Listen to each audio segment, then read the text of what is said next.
much speculation about who's going to be Cadillac's two drivers, right? Well, we have the answer, ladies and gentlemen. It's exclusively. They're right here. Here are the drivers. They are 6-time Grand Prix race winner, over 14 seasons, Sergio Perez, and 11-time Grand Prix winner, 12 seasons, Valtteri Bottas. Welcome. Perez on the way down to turn 4. Surely it will be the outside line. Does he have the momentum to move ahead? He does. And this... Just on the line, Bottas gets second. You've done it, Pete. Cadillac won't just be another Formula One team. They are looking to dominate. They've got the cash, the drivers, and now possibly even the greatest team principal. But how can one team with no experience win the championship in 2026?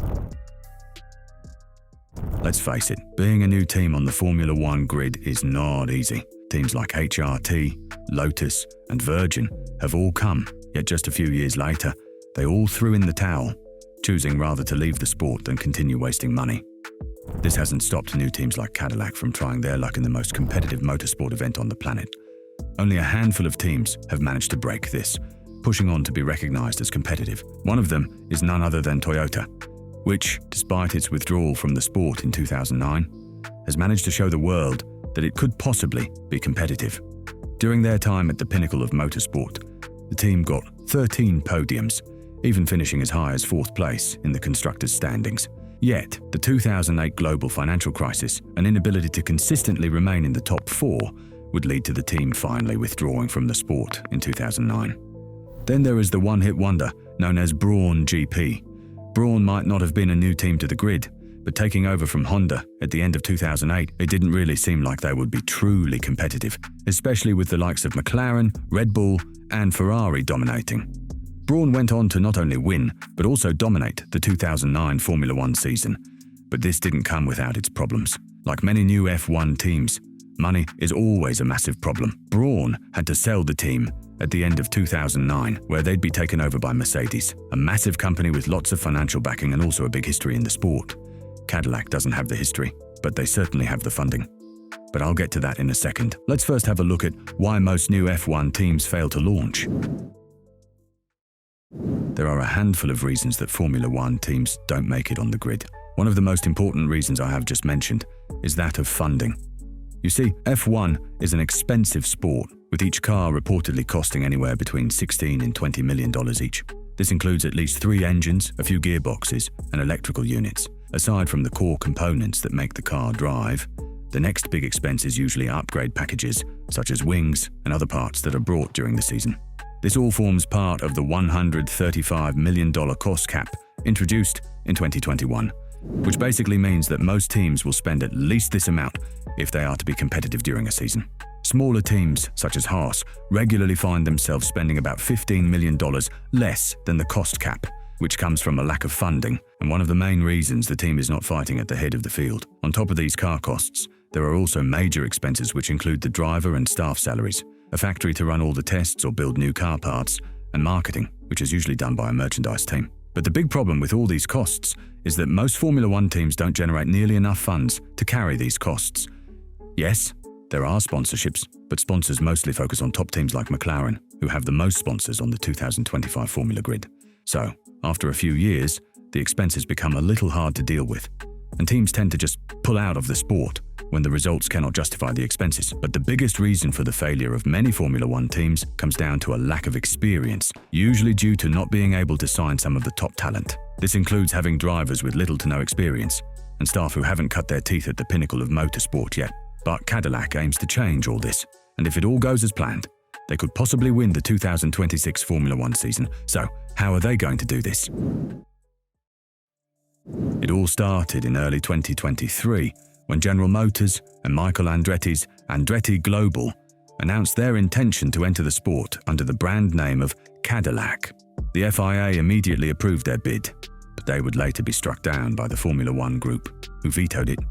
It would take another year of back and forth before Cadillac was finally approved in November 2024, but under the condition that they would become engine suppliers, a move that is set to happen in 2030. Former Virgin and Marussia CEO Graham Loudon was then approached and signed on as team principal, with other notable figures, including Rob White, Nick Chester, and Pat Simons, all being announced as part of the team. Moreover, the operation will be based in 4 different locations, with 3 bases in the United States in Indiana, North Carolina, and Michigan. Yet, the most important is probably the base in Silverstone, near the racetrack, where Cadillac will also be testing the car. This is already a step in the right direction when compared to Honda, which tried to operate from Japan when the team was still BAR. But getting into F1 isn't cheap, with the team spending a reported $450 million just to earn a spot on the current grid.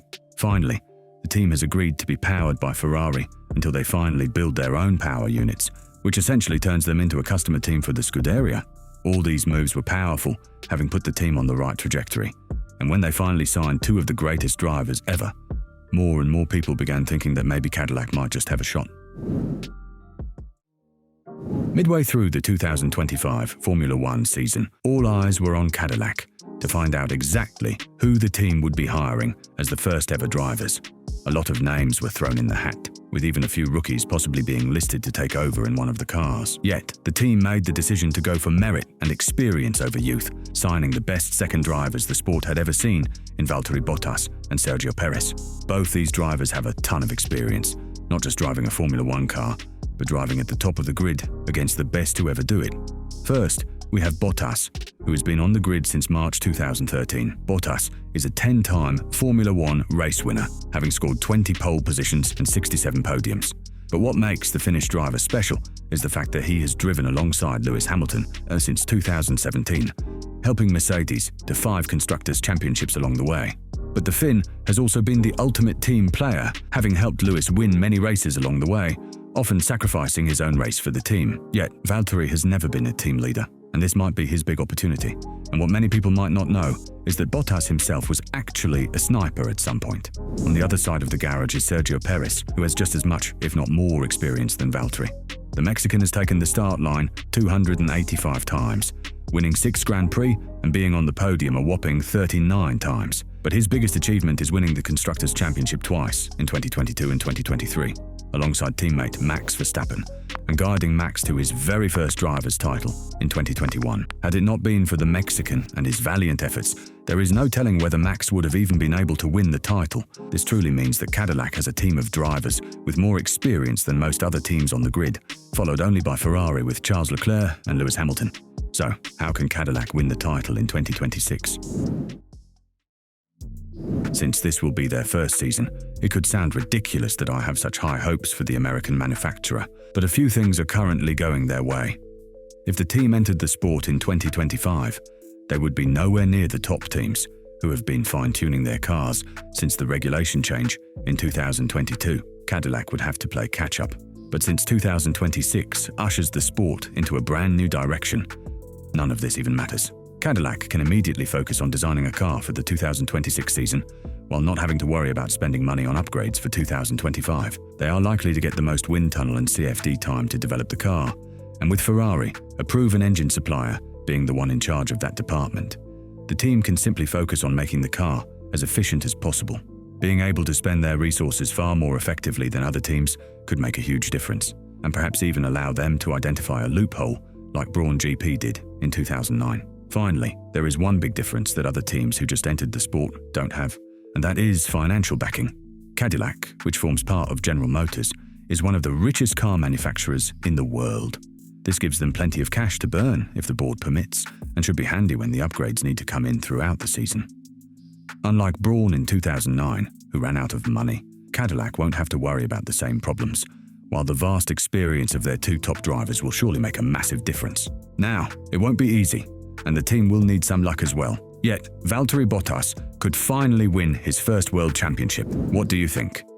Let us know in the comments, and make sure to subscribe to stay up to date with the best of F1.